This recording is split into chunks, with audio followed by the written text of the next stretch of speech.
Founder Culture, the podcast for founders and startup leaders who understand that building a business may be hard, but building a team, now that's where things get tricky.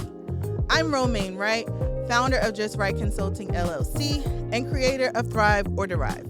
In every episode, I take one real team issue, break down the behaviors driving it, and provide strategies on how to fix it. Welcome to the show. I am excited to have someone who has quickly become one of my favorite people in the industry, Alissa Bickar, the Consultress. With me on the show today, Alissa is a business consultant and real estate investor who helps active entrepreneurs build a passive income legacy. Alissa, welcome to the show. So glad to have you here. Thank you, Romaine. It's a pleasure and a privilege for sure. Yeah, I'm so excited to have this conversation. You know, we talk often, and so I know that this will be as rich and deep as all of our conversations always go. I have invited you today to talk about the reputation pressure that founders and entrepreneurs face when they need to make a pivot, but they're worried about how others are going to see it, and more importantly, how it will impact their identity and how they see themselves. So let's jump right into it. Tell me a little bit about your understanding of what reputation pressure is, any experience that you've had personally, or what you've seen others go through, because I know you watched me go through it. So, so just jump in and share what comes to mind. Reputation pressure, it's becoming like a pressure cooker because who you were when you started is not likely who you've become in the process, especially for founders. You know, we're addressing this identity shift all along the way. So when you're first starting out, when you have this glimmer of an idea of a business in your head, you are the person who you've conceived yourself to be all the way up until that point. And then you have this idea that then challenges what everybody else thinks of you. I'm going to become an entrepreneur, or I'm going to own this business now. People are going, wait, but I thought, and they drag you back into the past. And always this reputation pressure is the past coming to check your mettle, to check your level of commitment and consistency, and your dedication to what you've decided to bring forward. So there's always this push and pull between who you're becoming and who you've been. And as founders, especially, that's almost like it happens in the day to day and in the moment to moment. But especially, like you said, as you're making a pivot in your business, deciding to go into a new marketplace, deciding to launch a new suite of products or services, this reputation pressure comes back to be revisited time and time again, basically asking the question, are you who you say we are, and can we trust you?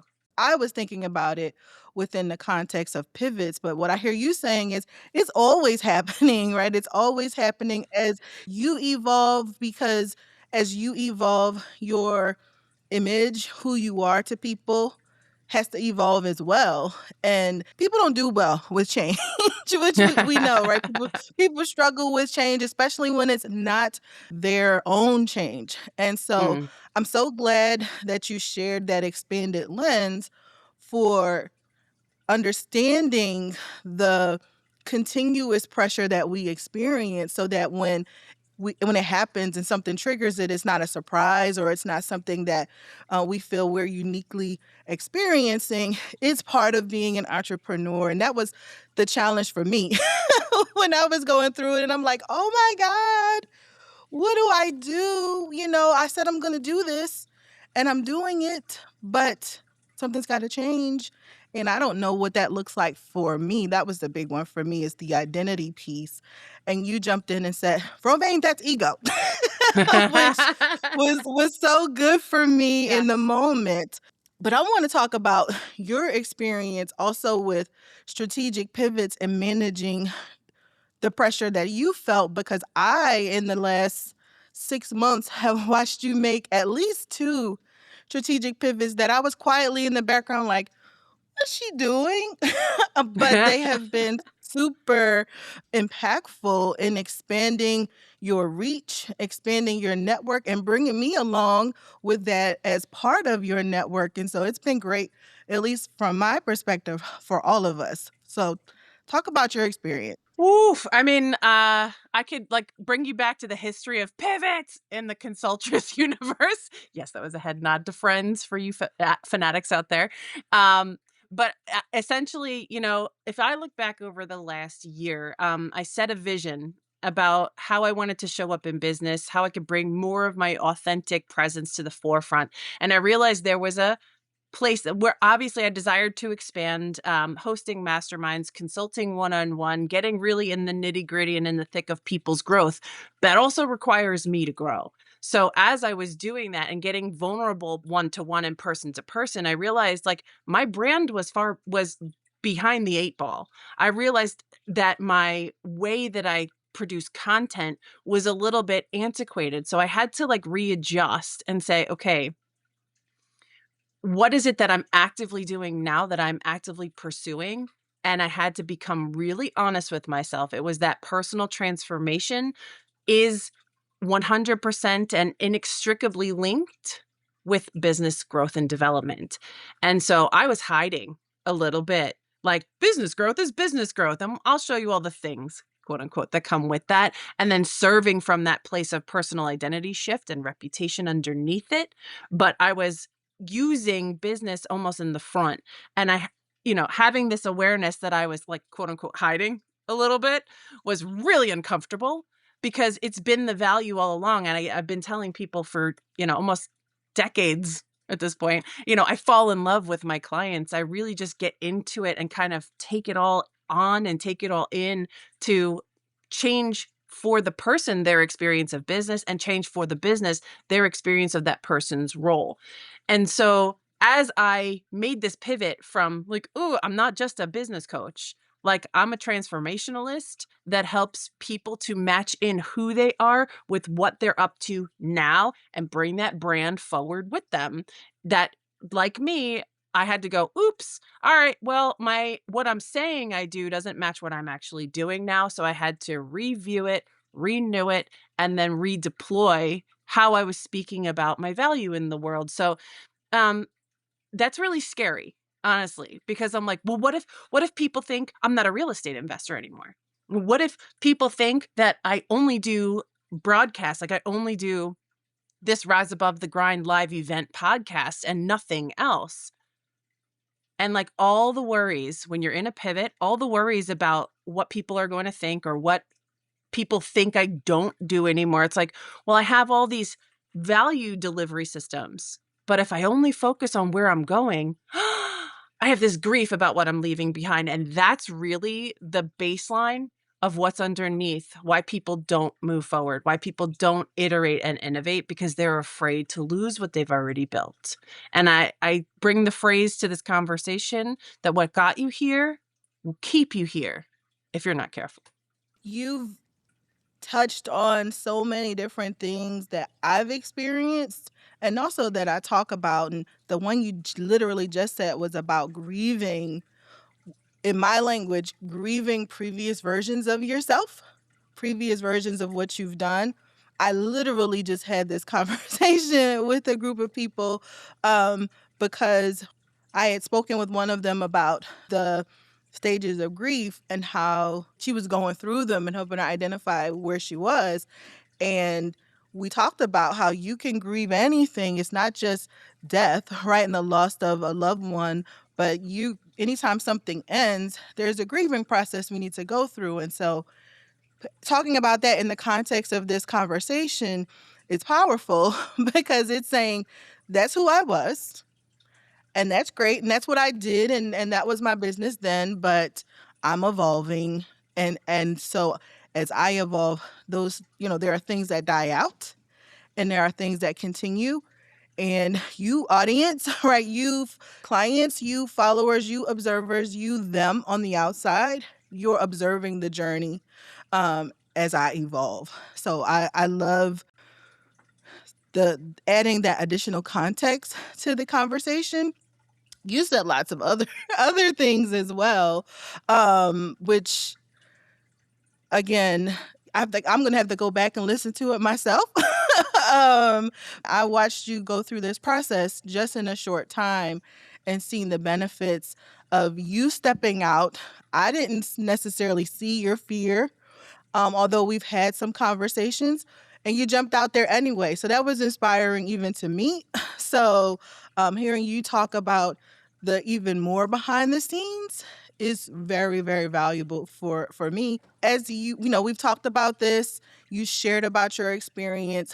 What kind of advice would you give to someone who's in at a period of time where they are considering a pivot or even just realize that they're Yeah. feeling reputation pressure at any point in their business or their entrepreneurial or leadership journey? And that's a great question. My advice would be to stay present to who you think you are versus who you're recognizing you're becoming. Because that's where the rubber meets the road with reputation pressure. And I'll also say that the fear of being misunderstood is a gravitational force, and the exit velocity that you need to come out of that fear is courage. So Mm, having the courage to step into what you see, that maybe you're going to have to lead the way and lead by example before other people will see it. Like, that's the courage that it takes a lot of time to cultivate. At least it did for me. I'll bring you through some stories, just little bits at a time here. So I came from a family business. I went into corporate finance in wealth management. And when I left that job, because it wasn't satisfying to me, I wanted to go out and consult. And I wound up consulting two different franchise owner operators that were new entrepreneurs who were in the C-suite space that started to like own their own business and operate their own business. mm, I knew I wanted to help them build their business. And most people are like, "What are you doing? You have a job in Manhattan. You've got it made." And I'm like, but to the outside looking like I got it made, and then me leaving to them looked like failure. But to me, uh-huh, I knew that if I stayed there for the long term, I would become bitter, I would become exhausted, and I would be unfulfilled because I found that there was no more growth and learning for me in that zone, in that industry, in that way of doing business in the corporate structure. So I had to stand by my intuition and go, it's okay that you think that this is failure. It's okay. And I had to tell this to myself like damn near daily. It's okay that you think I'm failing because I know none of you are living my life. I know that none of you know all the things that I know about how I operate and what I need to be the best version of me. So, uh-huh. uh, whew. I mean, stepping out, I told everybody in corporate, they're like, why are you leaving? I'm like, I want to go to work wearing sneakers. I want to go open a gym Right. with somebody who just bought a bucket of franchises. I want to go help a Mm-hmm. green cleaning person business to establish their footprint here in the New York market. So, I mean, for me, I was following curiosity. I was following what was drawing me forward, and no one will see that. So it takes a lot of courage to follow what's meaningful to you, because to the outside, no, very few, if any, will ever say, "Oh yeah, that's a great move." They'll say it in hindsight. Like, you took that risk, you Yeah. leaped out there, you did that. Yeah. Oh, good for you. But Mm-hmm. that's not going to come Mm-hmm. at the front. That only comes once you prove their skepticism is invalid. But as you just talked about courage, I also heard self-awareness because you knew what was best for you and you knew the trajectory you were on. Self-assurance also because it's like I've got to know what's good for me despite what everyone else says, and then Yeah. that courage, which again, if those three things are the things that you develop as an entrepreneur, you're ahead of the game, right? Yes.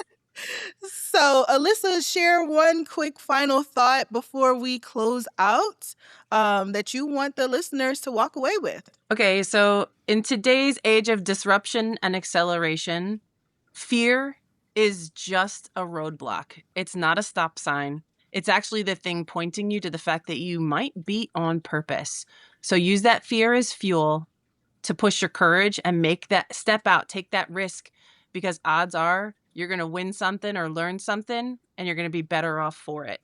Leave the haters and the crabs in the bucket to go be crabs for themselves, because in this age, need people to step into their creativity, their value they see in the world. That's what's most needed today. So F the fear, use it for fuel. Alissa, this has been a great discussion. I know there's nuggets of wisdom that people will glean from this and watch it over and over. Listeners, jump in the show notes to learn more about Alissa and her work and how to get in contact with her. I am part of her network and find great value in the connections and relationships that I've made since I've joined. So I can testify to her ability to create those communities where you really feel seen and you can have those deep conversations about what it means to be a leader and entrepreneur. Now, if this episode resonated with you, hop in the show notes. If you're ready to take quick action, there's some leadership playbooks you can download and actually start taking action now. There's also information on how to get in contact with me if you'd like some help moving forward as well. Thank you again, Alissa, for joining me. And until next time, build trust and results will follow.